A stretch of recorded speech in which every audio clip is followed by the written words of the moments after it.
Hi guys. Hi guys, baik guys je. Hi guys, hari ni ibu ai buat ayam masak merah lah macam tu lah. Ada apa tu bang? Saya ambil Bawang merah, bawang putih pun. bumbu baru tu lagi. Tak habis je lah. Allah semua dah dulu. Tak apalah. Kalau kalau ada sepi je apa nama dah. Goreng-goreng saja.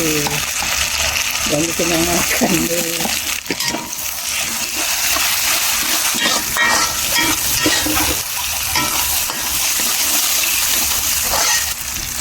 Tak makan, izin tahu. Dan dah putih. Yang betul macam tu lah. Tak nangis kan tu dengan bintang putih. Tanah putih. Kau tak tahu guna entah. Entah nanti tak sedap entah. Tak ya. Ya. Itu PKY.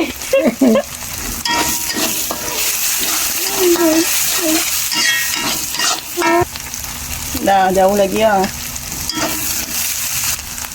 Air masak. Kita tak sos TV hari ni ya guys. Tak tahu dah menu apa.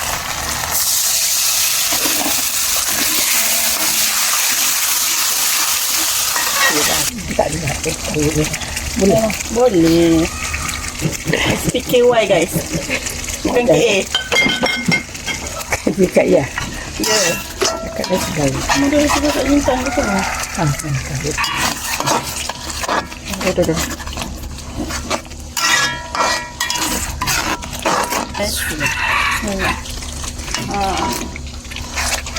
Sama deh. Simple ya. Masak KY. Kayak Kau nak ikut rasa boleh ikut lah. jangan. Apa bendanya? Kau ada masalah kamu. Tengok. Kalau tak bawang goreng. I terlambat nak tekan tu. Wah, special hari ni. Ayam laut.